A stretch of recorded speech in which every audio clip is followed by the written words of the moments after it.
मध्य जनवरी का महीना रहा होगा। सर्दी अपने पूरे शबाब पर थी, लेकिन कोहरा सुबह शाम के वक्त ही प्रभावी था। यह गेहूं की सिंचाई का मौसम था, गोया किसान अपने अपने खेतों की सिंचाई में व्यस्त थे।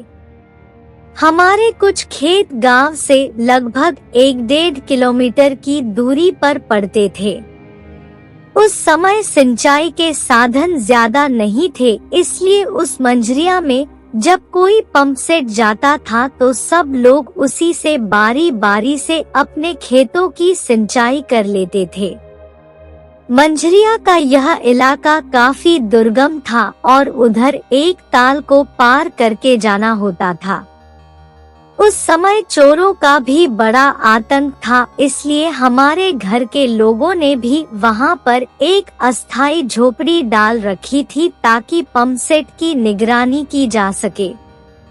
हमारे गेहूं के खेतों से सटे एक विशालकाय खरहुल हुआ करता था। वह खरहुल क्या था? अफ्रीकी शबाना के घास के मैदानों जैसा था जिसमें हाथी भी गुम हो जाए।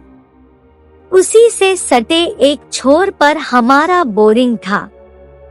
हमारे गेहूं के खेत भी वहीं से शुरू होते थे। उस समय मेरी उम्र कुछ यही 12 या 13 साल रही होगी। उस दिन ड्यूटी पर मैं और मेरे दादाजी थे। शाम के करीब 8 बजे थे। दादाजी ने मुझसे कहा, तुम कुछ देर यहाँ पर देखो, मैं भोजन करके आता हूँ। मैंने कहा ठीक है, आप जाइए, मैं यहाँ देख लूँगा। दादाजी ने कहा ठीक है, तुम डरना मत, मैं अभी किसी को भेजता हूँ।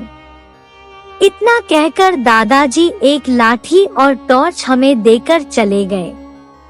उस दिन पूर्णिमा थी और कोहरा ज्यादा नहीं था, इसलिए सब कुछ साफ साफ दिखता था।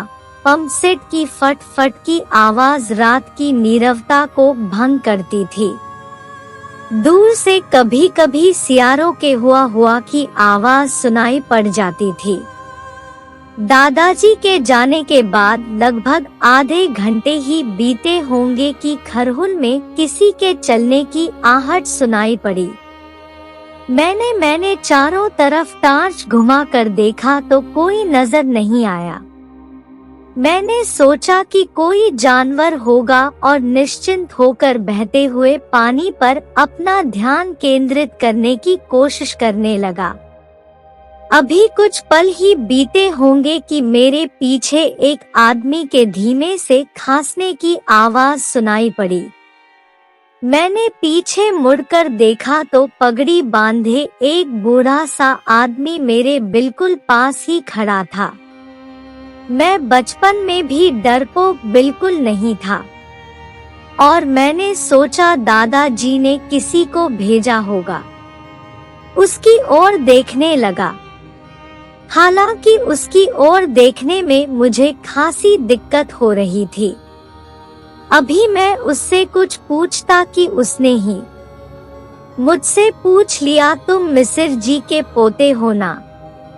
मुझे उस आदमी की पगड़ी और धोती तो दिखाई पड़ रही थी, लेकिन उसका चेहरा साफ नजर नहीं आ रहा था। वो शायद इसलिए कि वह चांद की तरफ ही खड़ा था। टॉर्च जलाने पर उसे बुरा लगता, इसलिए मैं नहीं जला सकता था। मैंने थोड़ा सकपकाते हुए कहा, जी हाँ कहिए।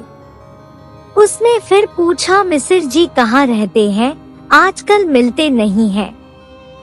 उस बुढ़े आदमी के प्रति तरह तरह के विचार मेरे मन में तेजी से आ जा रहे थे। शायद वो इसे भांप गया था। मैं कोई चोर नहीं हूँ बेटा, तुम्हारे दादाजी का दोस्त हूँ, इसलिए पूछ रहा हूँ। जी, मैं सिर्फ इतना ही बोल पाया। मेरी तो हालत पतली हो रही थी। फिर वह बोला, बेटा मैं जा रहा हूँ, अपने दादाजी से कहना पगड़ी वाले बाबा आए थे, वह समझ जाएंगे। इतना कहकर मेरे जवाब की प्रतीक्षा किए बिना जाने लगा।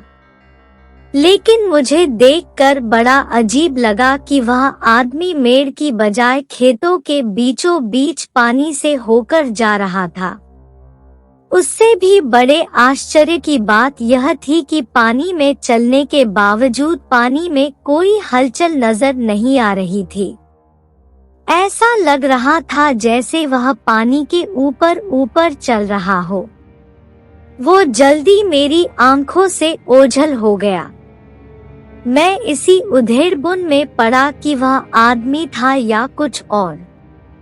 तभी चाचा के गुनगुनाने की आवाज दूर से सुनाई पड़ी। उनके पहुंचने से मेरा साहस थोड़ा बढ़ गया और मैंने पूरी घटना को विस्तार से उन्हें एक ही सांस में बयान कर दिया। चाचा जी हंसने लगे और बोले, घबराने की कोई बात नहीं है, वो कोई और नहीं मसान बाबा थे। पंप सेट चालू करने के पहले उनका चढ़ावा देना हम लोग भूल गए थे। याद दिलाने आए होंगे। मैंने आशंका जताई, अब क्या होगा? लगता है वह नाराज हो गए हैं। चाचा ने गुड़ और तंबाकू निकालते हुए कहा, घबराओ नहीं, मैं अभी उनको चढ़ावा चढ़ाता हूँ, फिर कोई बात नहीं होगी। यह कहते हुए चाचा ने अपने झोले से चढ़ावे का सामान निकाला और जय मसान बाबा कहते हुए उसे मशीन के पास रख दिया। अब हम लोग थोड़ा निश्चिंत हो गए थे। लेकिन इस घटना के बाद हम दोनों लोग इतनी हिम्मत नहीं जुटा पाए कि रात को वहां सो सके। चाचा ने जल्दी से कपड़ों को लपेटकर एक पुतला बनाया और उसे रजाई ओढ़ाकर बिस्तर पर लिटा दिया और जल्दी जल्दी पंप सेट बंद करके हम दोनों वहां से 9-2-11 हो गए। घर आने पर दादाजी को मैंने पूरी घटना बताई तो बोले, हाँ वह मसान बाबा ही होंगे, उनसे अक्सर मेरी बातचीत होती है। कभी परेशान होता हूँ और याद करता हूँ तो प्रकट होकर मेरी सहायता करते हैं। मैं सोच रहा था कि लगता है इनको परा भौतिक शक्तियों से बातचीत की आदत सी हो गई है, तभी ये इसे एक सामान्य घटना मान रहे हैं। बाद में उन्होंने बताया, बहुत साल पहले अपने बेटे और बहू से तंग वे आकर मंझरिया के वीराने में एक पीपल के पेड़ नीचे अपनी झोपड़ी बनाकर रहने लगे थे। गांव के लोग अक्सर खाने पीने का सामान उन्हें पहुंचाया करते थे और उनके प्रति बहुत श्रद्धा रखते थे, क्योंकि वो हमारे खेतों की देखभाल के साथ भविष्य में होने वाली घटनाओं की भविष्यवाणी भी किया करते थे। धीरे धीरे लोग उन्हें मसान बाबा के नाम से जानने लगे थे। कुछ वर्षों बाद उनकी मृत्यु हो गई तो वही पीपल के नीचे उनकी समाधि बना दी गई। तब से उनको मंझरिया का संरक्षक माना जाता है और वे गांव वालों की हमेशा सहायता ही करते हैं। मुझे तो उस रात बिल्कुल भी नींद नहीं आई। मैं रात भर उस आदमी के पानी के ऊपर चलने की घटना को सोच सोच के परेशान होता रहा। इसका विज्ञान तो आज भी मेरी समझ में नहीं आ सका है, क्योंकि मैंने उसे खुली आंखों से देखा था। यह कहानी पसंद आई हो तो कमेंट करके जरूर बताएं। हमारे चैनल को सब्सक्राइब करें और बेल आइकन को भी दबा दें ताकि हमारे आने वाले वीडियो की नोटिफिकेशन आपको मिल सके। धन्यवाद।